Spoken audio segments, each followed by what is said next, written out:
Rightio, it's episode 51 of the Under Seasoned BBQ Show. Hell yeah, mate. The dust has settled after the miraculous Big 50 and we're still rolling, baby. It was a big episode last week and they're not getting any smaller. No, that's it, mate. It's all killer, no filler too. So it's fucking just hook in, eh? All right, who's going to do our intro this week? A fucking legend. Here we go. Hi guys, I am Drew Garland and you're watching Under Seasoned BBQ Show. Let's go. Hell yeah. Fuck yeah. Drew Garland, also known as Downright Delicious. What an absolute legend. So he is one of my favourite creators on Instagram. He's got over 250,000 followers. And I'm pretty sure he does an episode every second day at least. The guy does not stop cooking. He doesn't. And he's a very talented lad and we're so lucky to have him do our intro this week. Fuck yeah, mate. What a legend. All right, let's jump into the episode. Now, before we get started, we've got a little bit of housekeeping because last weekend was a massively busy weekend in the world of barbecue, and I thought we'd just quickly go over it. Bloody oath it was, mate. Okay, so our good friends, Sam and Shauna, they held the Maybon Barbecue Festival inside the Caldecott Castle. Wow. A castle. That's fucking so cool. That's definitely got to be a first, eh? It is, I think so. They did firewalking, they did barbecue demos. Obviously, you could buy barbecue food there as well, and it featured pretty much a who's who of the UK barbecue community. So that was pretty cool. Bloody oath, mate. There would have been some absolute top quality banter going down that weekend over some smoked goods. And they lit that castle up at night like a Christmas tree. It looks so cool. So fucking cool. Okay, so thanks to Steve Fothergill for those photos. And also in the UK, Fume Barbecue Festival happened in Woolwich. Credit to E8 Fish for this video. It's a festival in part run by Eating with Todd. Now, he's a huge influencer, but he also came to Meatstock last year and he put on this event in London and it looks awesome. Yeah, it looks bloody good. He's a great content creator, got some awesome stuff going on, and fuck yeah, busy weekend in the UK, mate.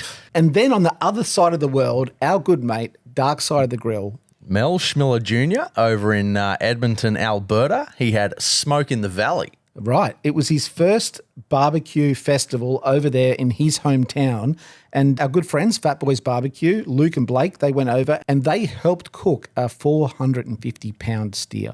Jesus, lots of live fire goodness going on there. And there was a couple of really cool pitmasters there. Al Fragoni was there. Yeah, Big Hovey was there. I think he manned the steer there for a while, but it looked like a good time. I think they held it in a beautiful camping ground. So, you know, amongst the trees on the water there, would have been a bloody good time. So congratulations to our good friend Mel. And then there was this. This is Barbaros in Brazil. It's home to Pitmasters Brazil and the SCA. And this is an event run by Guga. And it's one of the coolest barbecue events in Brazil. And look at the crowd. Insane. The Brazilians, as we said, you know, they hate a party. So, I mean, it'd be tough to get anyone to show up to something like this. But how good is it? They just get around it. They support it. They froth hard, mate. Yeah. And barbecue. It's happening all over the world. Brazil, Canada, the UK. Like, it's crazy. Everywhere, mate. And we love it. Rightio. Let's move on. What is in this episode? Righto, mate. Obviously, we've just touched on the massive weekend that was in barbecue, but also we've got a new segment. It's called Icons of Barbecue. We're going to have a bit of Rate My Barbecue coming back on again, and we're going to do some Yorkies in beef tallow on the smoker. Right. I am looking forwድ to that because I've seen you cooking and it smells great. Yeah, mate. I've even got the little oil burn as a little souvenir of reminding me who's boss, but let's fucking hook in. Rightio. We put a call out last week for a really cool charcoal brand to perhaps support a couple of content creators that maybe sort of slip in the odd swear word every now and again, and our call has been heeded. Yes, it has been heated, mate. Heated by the magnificent Heat Beads. Aussie as. They are an amazing charcoal brand based out of Australia. We've been big fans for a very, very, very long time, and I'm so glad that they've jumped on board as a sponsor for this episode of the podcast, so big thanks to them. Bloody oath, mate, and we'll use their stuff always anyway because it is the best gear. But up behind me there, we've got the magnificent green bag of the wood charcoal barbecue briquettes, available exclusive at Woolworths here. And also, too, you can get the hardwood pellets available on Amazon. They're super low ash, those ones. And I've been pumping them through the Traeger, and I've noticed that you get massive efficiency out of those. I reckon they burn a little bit longer. Cool. All right. Well, let's move on to the dishes of the week.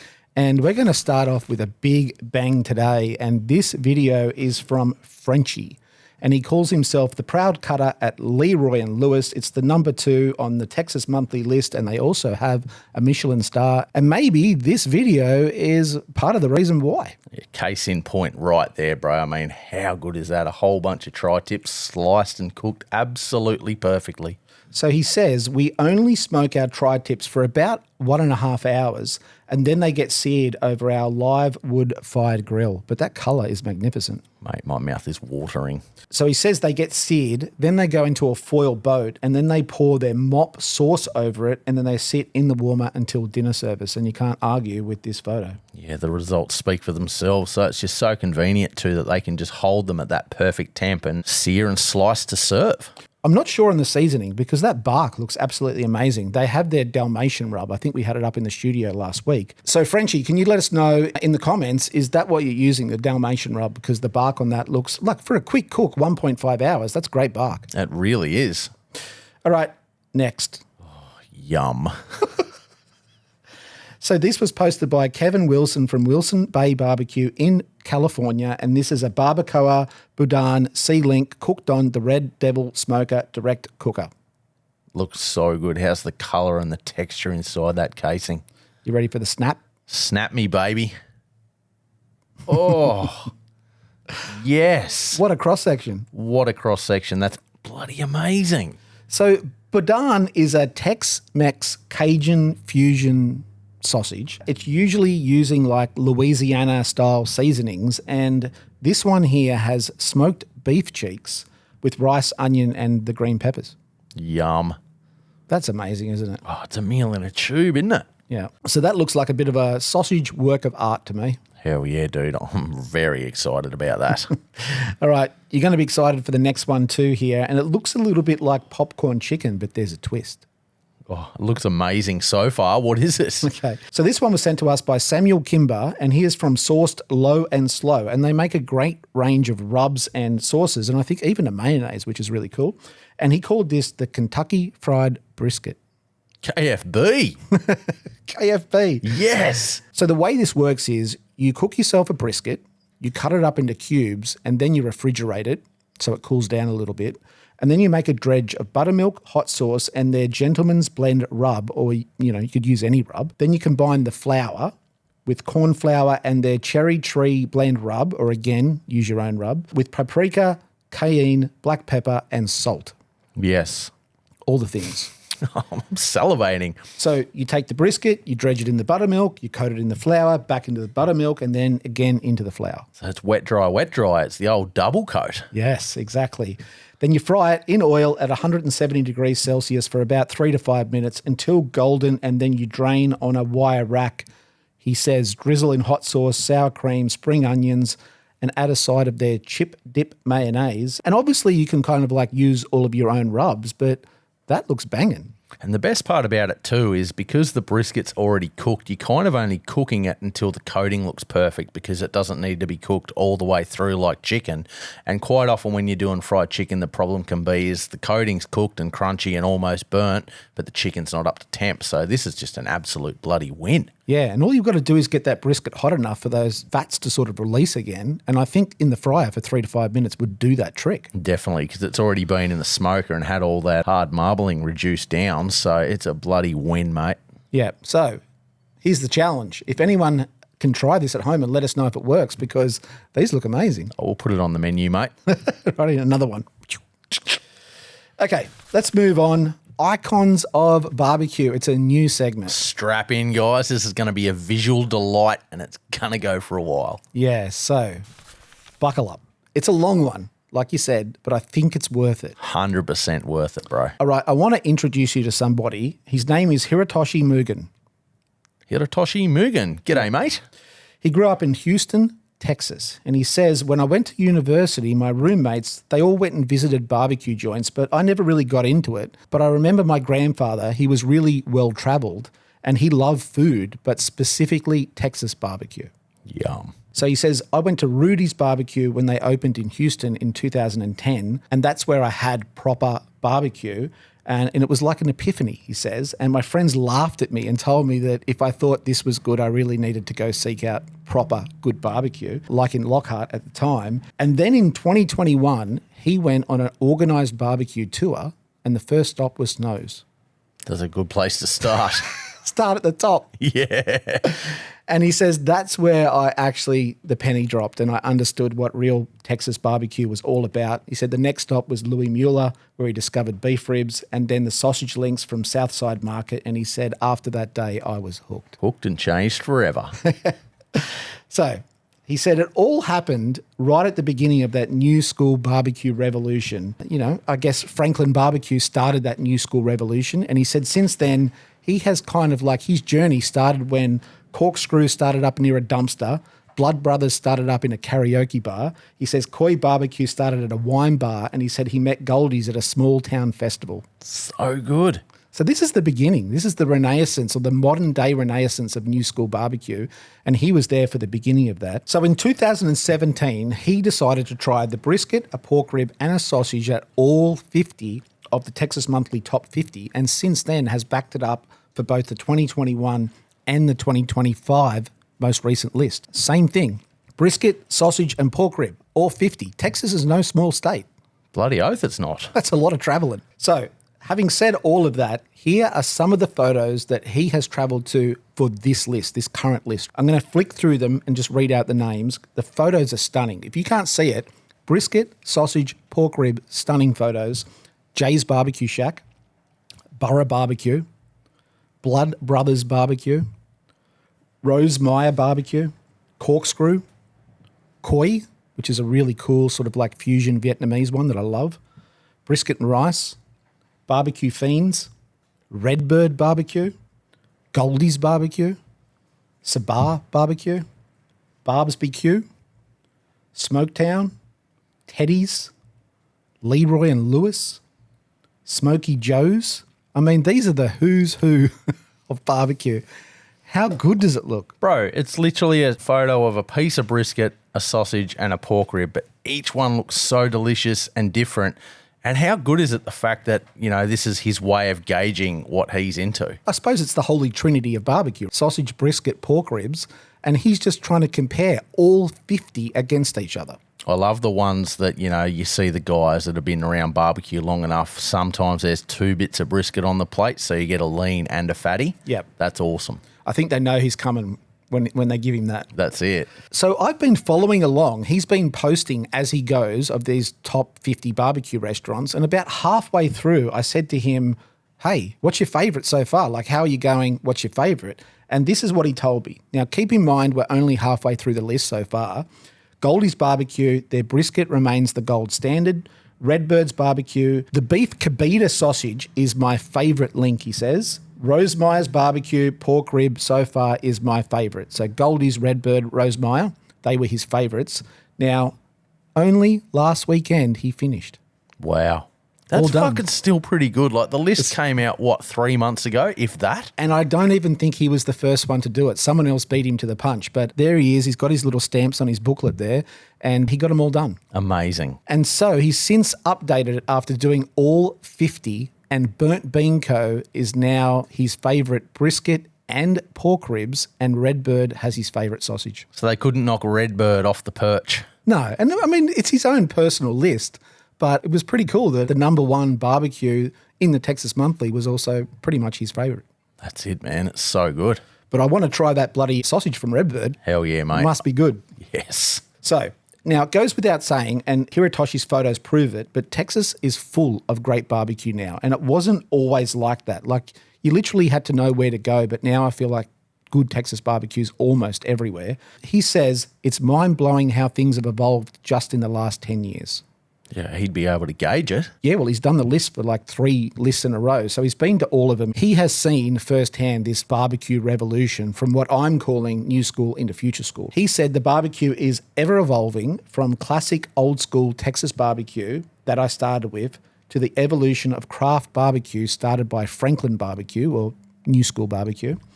And he said, and now to the fusion of different cuisines into the Texas barbecue scene like Koi Barbecue, and also to the evolution of what he's saying today is fine dining. Fuck. And he's seen it all pre, during, and post-COVID too, so that would have had a massive effect. Yeah. Well, by fine dining, he means this. This is a smoked char siu pork jowl served at Burnt Bean Co. So what he's trying to say is barbecue's evolving, but we're almost into this new era now where we're mixing smoked meats with an elevated fine dining style of barbecue. And, I mean, looks pretty good. We know how good pork jowl is. Well, that's it. This is this chef influence really shining through, isn't it? So he says, this is my best bite of barbecue this year by far. Wow. Big call. Right there. Burnt Bean Co. pork jowl. Yum. Okay. There's something really cool about this entire story that I haven't told you yet if it wasn't cool enough already. Hit me with it. This is Vivi. It's Hirotoshi's daughter. She took a lot of the photos that we just showed you. He says, my daughter normally takes the pictures as she is a better photographer. And on the screen, we are looking at what looks to be like a 9-year-old girl. With a very talented eye. She's holding up a camera there. She's taking the photos. Now, he says, many of these barbecue road trips, we did them together. Most weekends, they visited hundreds of barbecue places over the 14 years they spent together, father and daughter bonding over barbecue. So good. In one of the shots there, she's got the torchlight on one phone and taking the photo with the other. She knows what she's doing. She does. She has an exceptional talent for light. Yeah. Like well beyond her years. Bloody oath. Those photos are smashing. This is her today. Her name's Vivi. He says, I hope not, but she just started college, and so hopefully this is not the end of the era. He actually says he's going to pull up at her college and just drag her out to barbecue joints, but she started college now. I think that's pretty cool. That's probably why they got the top 50 list done so quick, mate, so she could move on with things. So to wrap all this up, I'm going to leave you with this. He says, I'm a doctor and I tell my patients to eat healthy every day, he says, but I turn around and then consume brisket on the weekends. And I don't know about you, but this photo here looks like a dad who has his priorities in check. It's all worth it, bro, if that's how you get to spend your weekends. Yeah. Barbecue, quality father-daughter bonding time. That's it, mate. What else is there? Bit of a tear to my eye. So we're going to move on here. Thank you for sharing that experience with us because I had to ask a lot of questions to sort of fill this in correctly. And I hope we did you proud. It's an amazing experience that you have shared with your daughter, and to visit so many barbecue restaurants, the best of the best. You're a lucky man. Unbelievable. Let's move on to some news. Hit me with it. What you got? This is a wild one. I'm going to play it. You're going to watch it. Ready? Go. Hey, we're doing the prep right now. This is a frying pan. We're expecting 14,000 people. We're doing almost 13,500 orders of pork tacos tomorrow. Okay, this is Mario, aka Nana, and he is a pit master and a fire master with SMP in Mexico, and he's been sort of keeping us into the loop with what's been happening in Mexico, and he sent us this. This is a 9-meter diameter fry pan. Wow. 9-meter diameter fry pan. It's the largest fry pan in the world. And that's actually why they did this, because they wanted to break the world record. So this is in action right now. There looks to be, 50 people trying to cook on this massive fry pan. They're actually pushing around some sort of wheel to mix everything up together, and they went for the world record. Jeez, mate. The guys that are, I mean, look at all the little fireboxes underneath. Like it'd have to be engineered so well that there wasn't random hotspots all over it that just burn part of it. But wow, that's taking an army to get this thing happening, bro. It is absolutely ginormous. Now, he also sent us some videos of the crowd. This is what 15,000 people looks like, and they lined up to try some of this massive stir fry. Amazing. Okay, this is him. Congratulations, Nana, and the whole team that pulled this off. And he's got his Guinness World Record certificates there for, I think it was most amount of stir fry cooked, I think, on the one pan, but also to the largest pan. Yeah, that's amazing. It's not a record anyone's really going to chase him down for either. All right, Nana, thanks for sending that in, and we look forward to seeing more of the crazy stuff that's happening in Mexico because they're going wild. Keep it going. Okay, next, Meatstock Hamilton, New Zealand has launched. That was you dropping the mic, bro. 13th and the 14th of February at Mystery Creek in Hamilton, and Meatstock is an event that's sort of like near and dear to our hearts. We're a little bit biased, but it is one of the coolest and biggest barbecue events anywhere in the world. It's Carnival Christmas for us, mate. And what a music lineup. Yeah, this is just the indoor area with all the hot rods, and we're looking at, and also the indoor stage there where we do a lot of the big competitions. Great bands. The atmosphere is absolutely unreal. And of course, it's a great opportunity to catch up with the barbecue community and just have a cool weekend with friends. That's it. That was taken earlier this year. I still remember the thing you couldn't get your head around at Meatstock this year was everyone finally recognised you because of the podcast, and you couldn't be incognito anymore. I'm used to at a festival just keeping my head down and sort of walking from one spot to another because I've got shit to do, right? But yeah, unfortunately, a few people started to recognise me. So hopefully I can get away with it again. No, Jay's going to be signing autographs, going to be kissing babies, all that sort of thing next year. So yeah, hunt him down. He loves the attention.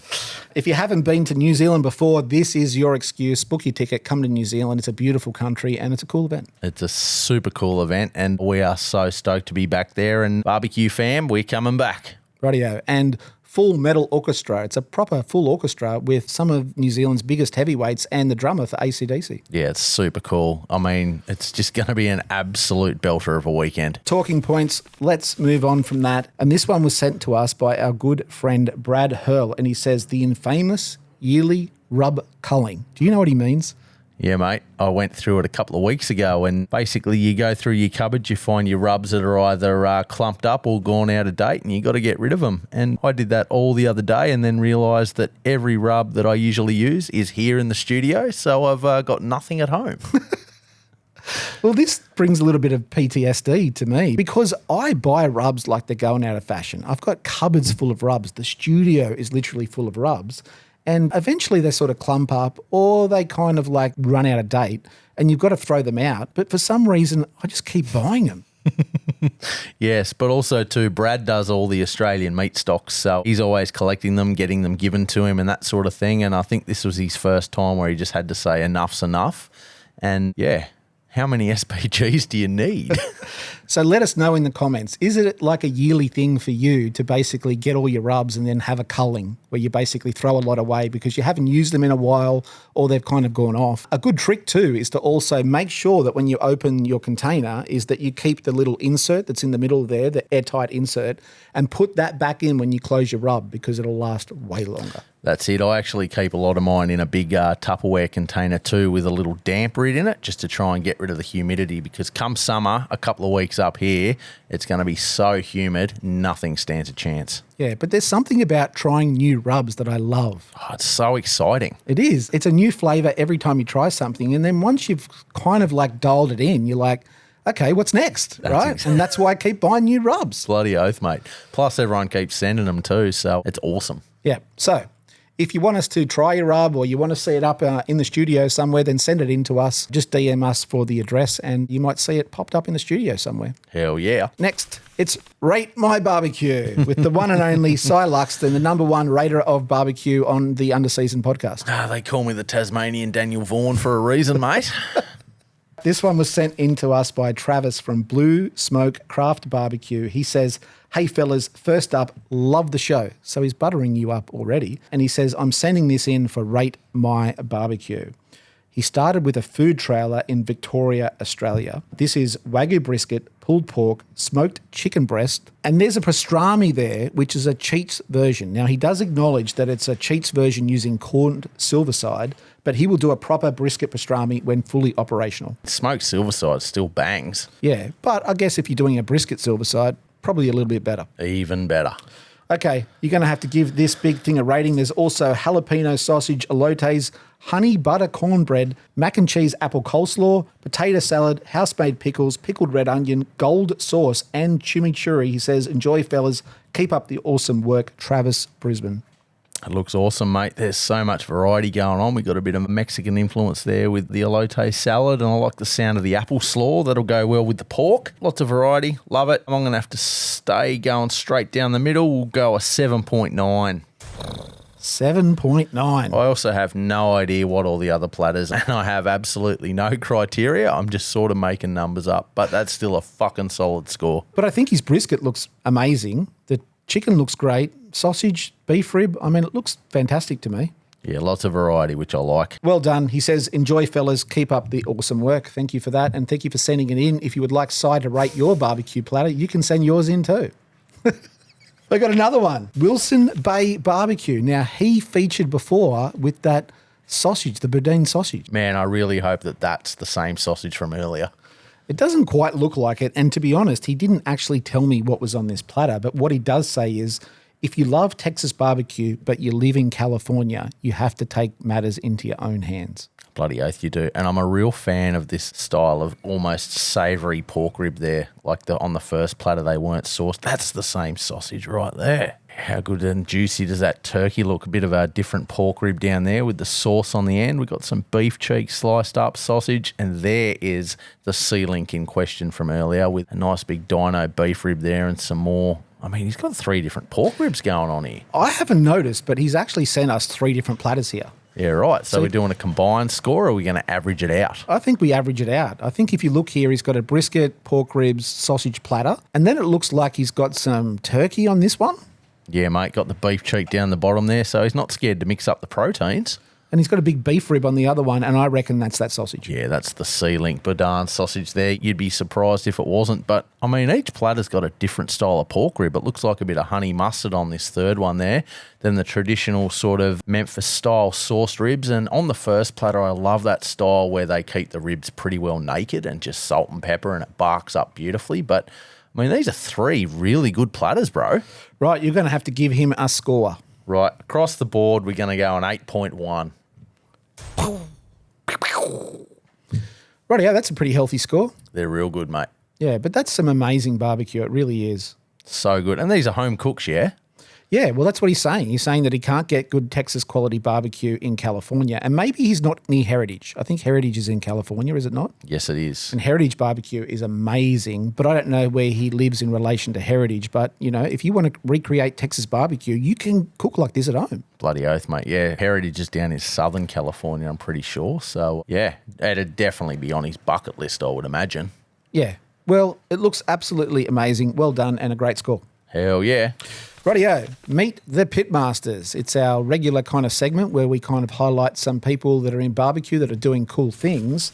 And I want you to meet Alexandria and Sebastian. Now, they're a husband and wife team who have started the Argentinian barbecue experience, and they're based in Malaga in Spain. Yeah, cool.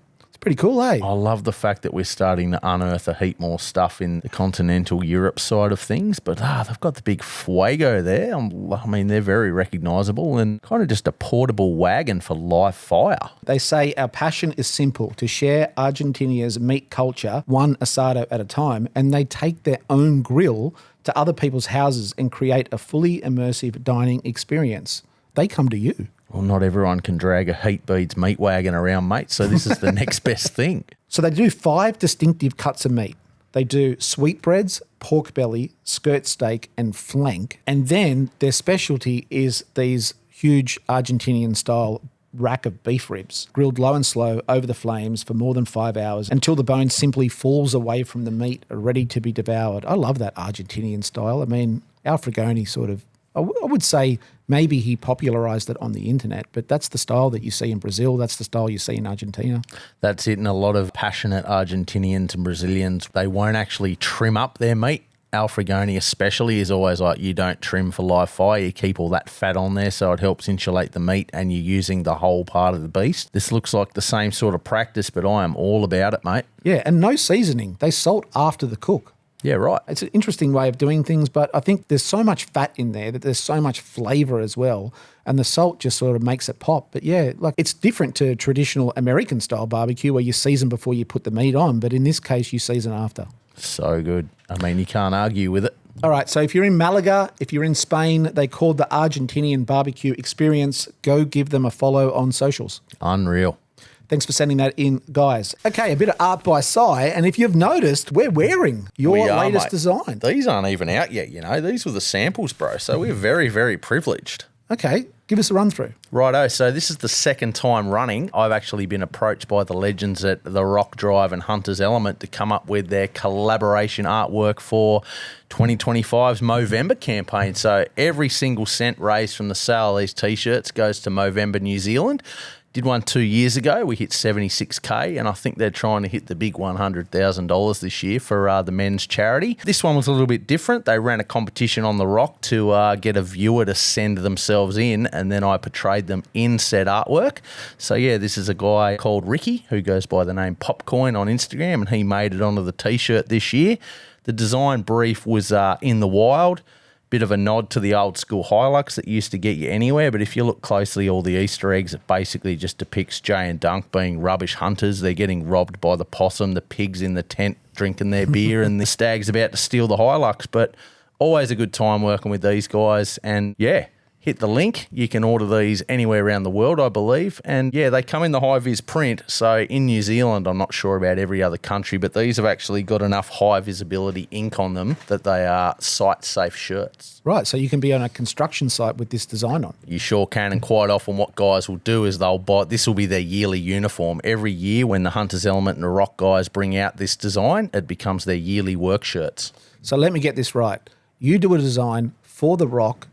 They then sell the T-shirts. The money raised goes to Movember, and they're trying to raise $100,000. Yep, we're going to smash it this year. All right, well, jump in, help out a great cause, buy yourself some cool merch, and it's a Sigh-designed piece of merchandise with The Rock, which is a massive radio station in New Zealand. That's it, all brought to you by Hunter's Element too. And this was the official unveiling. Also earlier on the weekend, Jay and Dunk wore these out on stage in front of 6,500 screaming metalheads. Mate, I was there for this weekend. I'm probably up the back corner there with Steve Cook, and it was a bloody good time, mate. Thanks to Jack Daniels for getting me over there. And yeah, mate, it's a bloody good feeling knowing that people really appreciate your artwork. So I love everyone. Speaking of Jack Daniels and your trip to New Zealand, you also did a bit of artwork over there. Yeah, so the guys flew me over there to paint a live mural. We had a spinning chocolate wheel there where you could win merch and all the good things. Jack Daniels were the sponsor for the event, so without that, nothing happens, and it was just such a good time, mate. Got to catch up with all the barbecue brothers. There's myself and Steve Cook. He's probably in Nashville at the moment getting ready for the Jack, so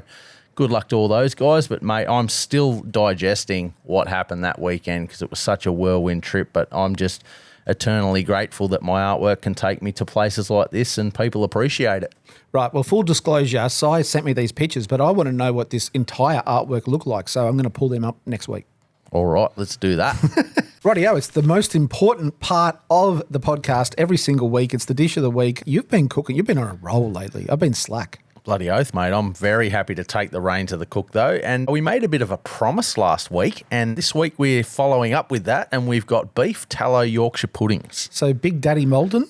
Big Daddy Malden last week, he showed us how he cooked Yorkies in the drum smoker. So this week we fired up the Primo with the old Heat Beads Green, got her up to 450, and we bloody sent it, mate. Rightio, tell me what's going on here in this photo. Righto, so this photo here's a bit of that proverbial leftover brisket. We've got some green onion, a bit of mushroom, and the Four Saucemen, the beef gravy. Okay, so the Four Saucemen make a packet beef gravy, but I've heard it's really good. It's amazing, mate. Yeah, I probably didn't need to add all the goodies to it, but why not? Right here, what I've done is with that brisket we saw, I cut all the fat off and made this beautiful beef tallow out of it. Then we got our Yorkshire puddings on the go. Equal parts, this is a Jamie Oliver recipe, by the way. I stole it. Equal parts, 100 grams of flour, 100 ml of milk, and 2 free-range eggs. Give them a really good mix. Now, the trick I do with my Yorkie batter is when I lived in Yorkshire, one of the tricks was to make the batter the night before, leave it in the fridge, and then remix it before you cook it. Just something to do with it, all the ingredients combining and settling. Also, too, what it doesn't say in the ingredients is you add a pinch of salt to your batter just to sort of give it a bit of life.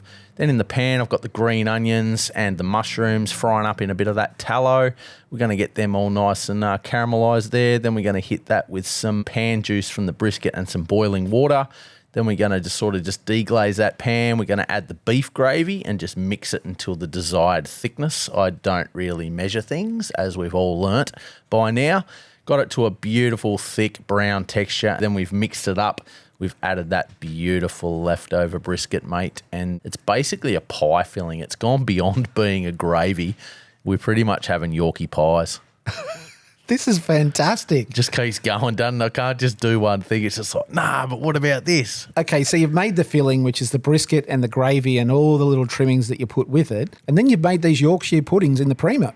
Yeah, bloody oath, mate. So we've got the green bag there. We've added that into the chimney starter. We haven't used as many firelighters as old Georgie boy the other week, but we've filled this thing right up. There's probably a whole bag and a half of heat beads in there because I needed this thing to get red hot. So we've got them all ashed over. We've tipped them out into a bunch of other heat beads. We've closed the lid. We've let it all get nice and hot. We've gone up to about 450 F. Wow, she's hot. Which is about 220 Celsius, because that's the secret with Yorkies. You need it nice and hot, but you need a good consistent temp as well. All right, not to interrupt you, but can I just say, Heat Beads, sponsor of the show. Thank you, our first sponsor. Bloody oath, mate. They're okay with our swearing, apparently. But they're also the best. So if they weren't sponsoring us, we'd still be bloody using their gear. Okay, so you're using the heat beads here. Now you've got a bit of tallow in the pan. Yeah, mate. So we want about 1 centimetre of tallow in the muffin tin there. We've put them in the Primo while it's getting hot. Once that's all sort of hit around that 450 Fahrenheit, we've gone in and we've very carefully poured in the batter. I didn't really measure, which I should have, because I only just had enough for 4. But yeah, then we've shut the lid and we've kind of hoped and prayed, mate, because this is honestly my first time ever making Yorkies. Eaten plenty, helped out, but bang. Wow.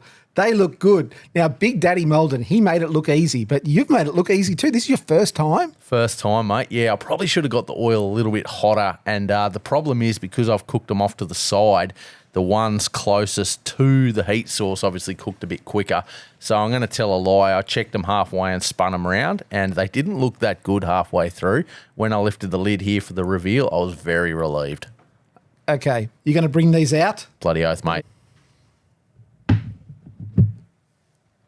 Oh, that looks so good. See, it's so thick.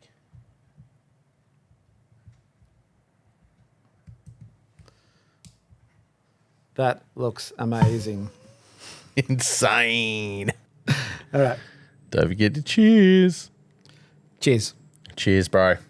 Up the Yorkies.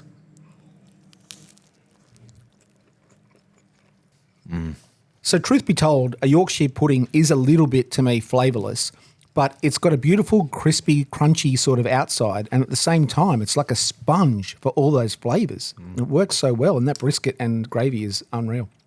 It's kind of just a foundation for whatever you put in it to shine through. You happy there, mate? I'm going to give that an 11 out of 10. Look out. The gravy's great. The brisket's great. There's a little bit of mushroom in there. The Yorkshire pudding, it's like a deconstructed meat pie with no lid on it. It almost is. But it's great. Yorkie pies. Could be a thing. It's a new thing. Bloody oath. I don't know how they'd go sitting in the warmer all day, though. Big Daddy Molden, thank you for showing us the way when it comes to doing Yorkshire puddings in the smoker. And who knew? Bit of gravy, bit of brisket. That's it, mate. And beef tallow, too. It's like a barbecue roast dinner. A bloody oath it is, That mate. you can hold. When I took the first bite, I'm in the depths of winter in West Yorkshire. In a pub somewhere in the corner. Probably. If I got that at a pub, mate, I'd take up drinking again. Fuck up of the week. We're getting towards the end of the show here, and this one is on me. So not that long ago, we did our top 150 most influential people in barbecue today list, and we did miss somebody. Oh, we missed a lot of people, I think you'll find. Well, this one might have been the biggest. Tell me more. So this is Alejandro Gutierrez, and he is from SMP in Mexico. Now, they do this event. It's called the Heb Grill Master. It's the largest barbecue festival and barbecue competition in Latin America. Wow. He's the founder of the Society of Mexican Grill Masters, known as SMP. It's the largest organization in Mexico, and the SMP brand has over 200 products, seasoning, sauces, knives, salts, and they're all distributed in Mexico and the US. Wow. Look at this crew of pitmasters that are working that Heb event. Yeah, that's some serious barbecue influence right there. Yeah, so it's a fantastic organization. He's leading the charge in Mexico. His events are huge and massive. He's got great corporate sponsorships. He also placed second in shoulder and 8th overall at Memphis in May. He has his own barbecue workshops. He has his own masterclasses, and he is now on our website. You know what that means? What's that? Adriano, you're out. No, we did forget a few people. So the list is now bigger than 150. We've just put a note on his profile to say, hey, he should have been way higher up in the list. Bloody oath you should. So please accept our apologies. We did miss a few people. I mean, it's the first time we ever did the list, and I think we did I mean, to be honest, I think we did a pretty banging job. Everyone seemed pretty happy in the list, but we did, unfortunately, not, like our depth wasn't that strong in Mexico. But the beauty of this list is now we're starting to be exposed to people that we did miss, and that's the whole point of it. Okay, we do have a second fuck up of the week, and this is Nature's. Okay. So what's happening here in this photo? Oh, mate, I saw this unfold firsthand being a personal friend of Shane Leclerc on Facebook, and he had a massive storm blow through and happily just blew all his barbecue gear in the swimming pool. So Shane Leclerc, he's from Damn Yankee Texas BBQ, and we are looking at a whole heap of items that are in a swimming pool. Now, it happened in a storm, like a tornado nearly, while he was away, mind you. And he's got an outdoor camera, and we're going to watch. Do it. A little trike about to go in. These barbecues are moving around. Oh, one's just went in. The furniture's just gone in. It's lucky the camera didn't get blown off the wall, mate. Oh, wow. That gets so hectic. Here goes a little Weber. Mate, it looks like it's haunted. Looks That like it was wild. ghosts moving the stuff around, but yeah, he had to get a couple of forklifts to help him get the stuff out of the pool. Yeah. So this happened while he was away. He has a camera that overlooks the back of his pool area. He's got a whole heap of barbecues because he's a serious barbecue guy in the backyard. And this thing blew over. I sped it up, but I think it went for about 5 minutes, and it blew some serious stuff in the pool. And by that, I mean this. So this is a huge smoker that has been blown into the pool. Yeah. It's got to weigh at least 500 kilos. I mean, luckily it's a stick burner, so you'd hope that you could just sort of wash it, dry it out, and it'd still be operational. If that was a pellet grill or something like that, she done. But yeah, man, wow, who'd have thought? So it's blown an entire 500 kilo offset barbecue into the pool. So here's the cool thing. His neighbours actually, while he was away, went and got a forklift, helped him pull this thing out of the pool. They put the backyard pretty much back together before he even got home. That's super cool. So that's the barbecue that fell into the pool. It's a very big smoker, but he says it's still functional. It's only got a couple of scratches and dents. The pool is pretty much okay. And he says, yes, the pool did smell like barbecue after they were done. It's lucky it wasn't one of those fiberglass bottom pools, because that smoker would have cracked straight through the bottom and written off the pool too. Yeah, I think he got lucky. Bloody oath he did. And shout out to the neighbours for giving him a hand and helping him pull that big smoker out of the pool, because without a forklift, you're not going to get that out. That's it, mate. Yeah, that's probably free brisket for life for those boys. All right, that's the end of episode number 51. Bloody oath, mate. What a wild ride that one was. All right, well, I'm going to just wrap this up real quick because out of the corner of my eye, I don't know if you noticed, but I've been eyeing off these rest of these Yorkshire puddings. I didn't see that CCTV footage, mate. I was just looking at what's for lunch. So, yeah, do all the things, like, subscribe. Massive shout out to Heat Beads for getting us through this one. And I guess we'll see you next Tuesday. See ya.